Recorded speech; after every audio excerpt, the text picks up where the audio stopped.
What's up, everyone? It's Vu again with NVU Films, and I have an unboxing.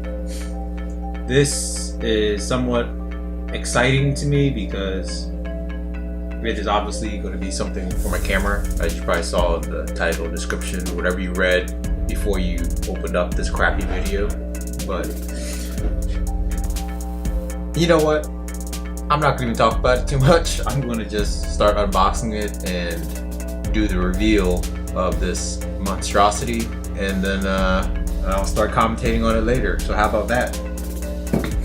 First of all, FedEx uses really high quality bags. Like, it's impossible to rip.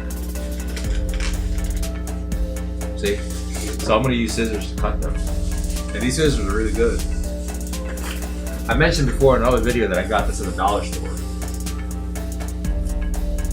But you know, China is stepping up their game. Solar power and like high quality scissors now. It's incredible.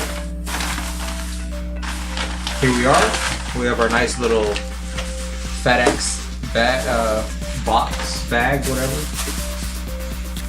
Put this on the floor. And now let's get to this.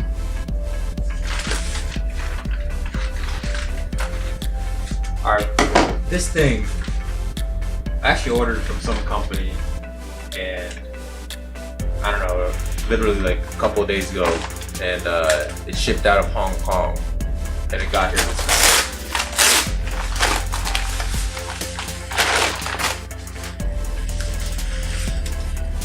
Say, I don't know if you can see it, but it's a box that says Sony on it.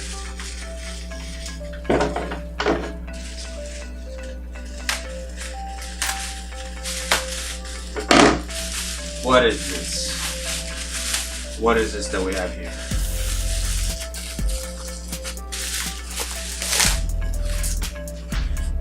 There we are. I bought the Sony 2470 f2.8 lens. G Master. The G stands for gangster. Gangster master, because this lens is straight gangster.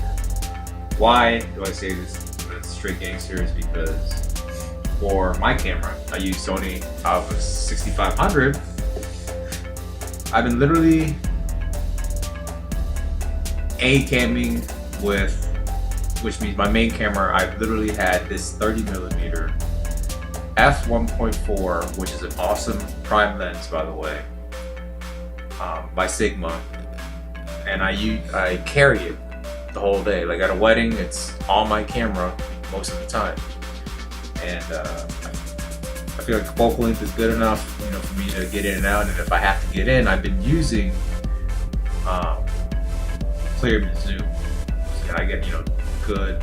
I get to keep the nice aperture. It goes down to f1.4, and I use clear image zoom most of the time if I need to get in tight. Now, clear image zoom is not the same thing. It doesn't have the same effect on depth of field and like bokeh and like, you know, all those kind of things when you actually have to using a telephoto lens and zooming into a subject. I don't really know how to explain it, but you know, this lens is my other G Master lens, 18105, and it's a constant f4. You leave it at f4, and if it's at a wide 18mm, you know, obviously, and you're kind of far away from the subject, the background is not very blurred out.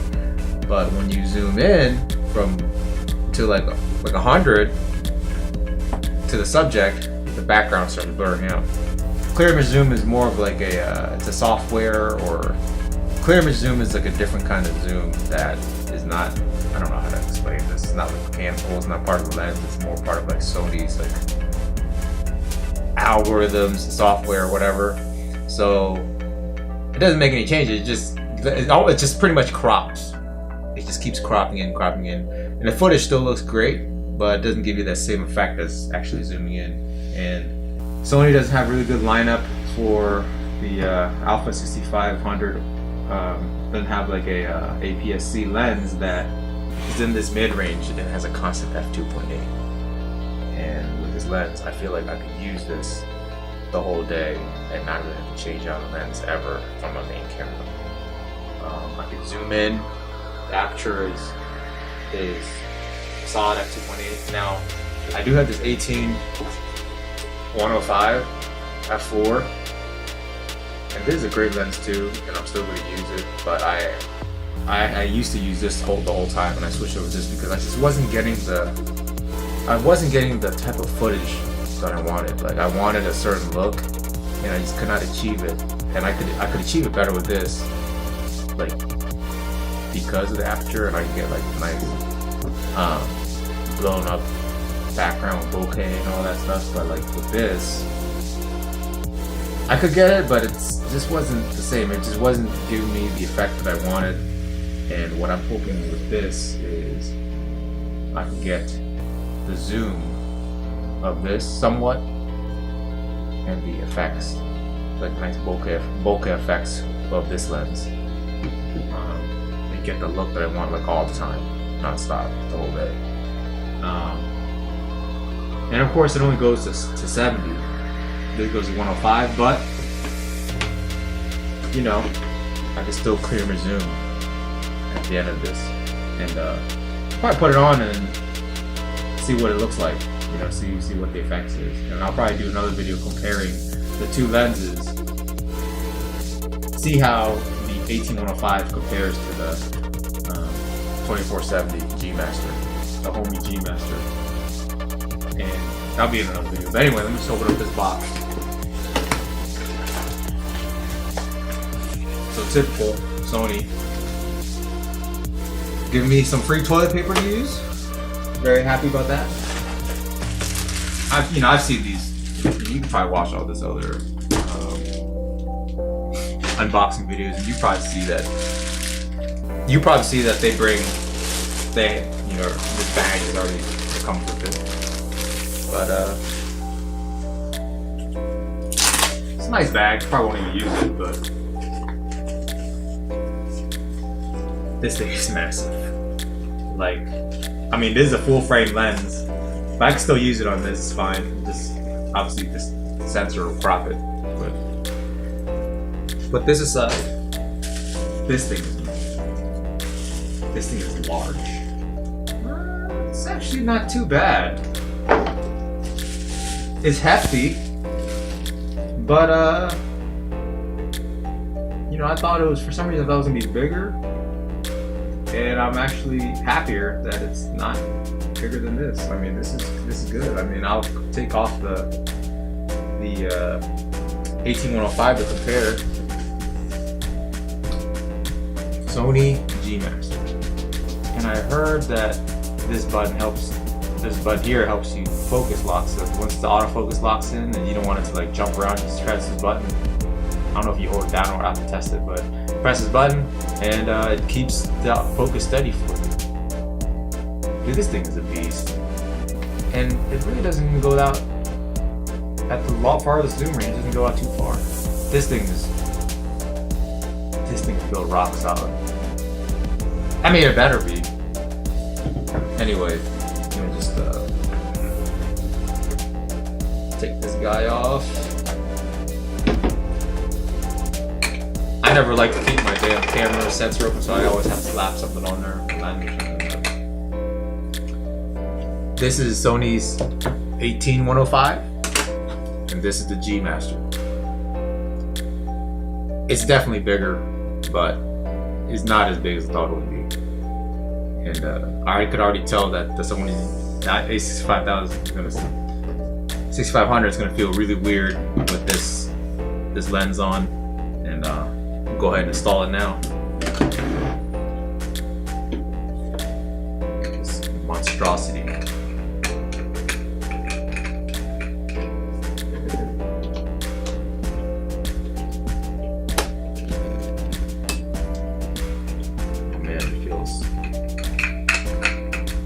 Massive.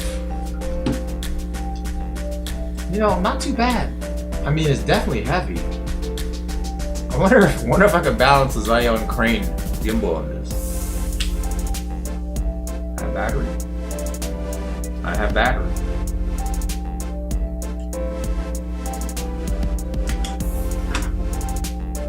I have 6% battery.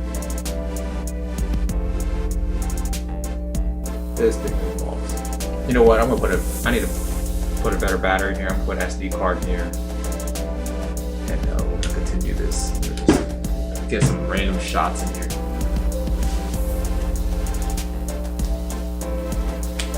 All right, I got an SD card in here. This thing is heavy. I know most of you pros probably don't like using this, but as a videographer, and I do mostly videos, so you're not gonna see too many photo action with this, but I use this as almost like a stabilizer. And this thing actually feels a lot more stable now because of the weight. That up there, and I'm gonna zoom in.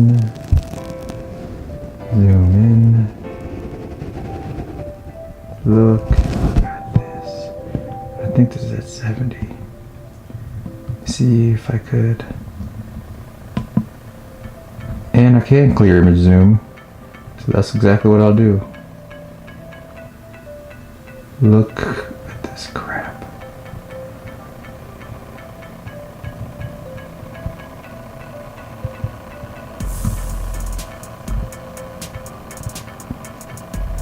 This unclear image zoom, 2x zoom. Go back out to 70 and back to 24. Yo, this thing is. I'm excited. I am very excited. What next? What are you doing?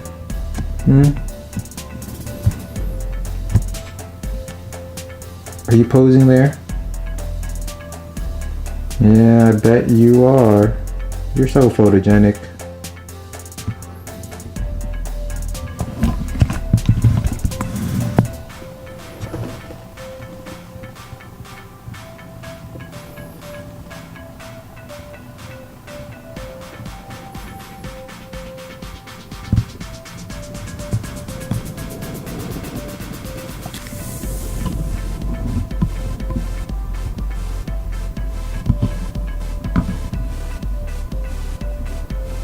Some spot focusing action.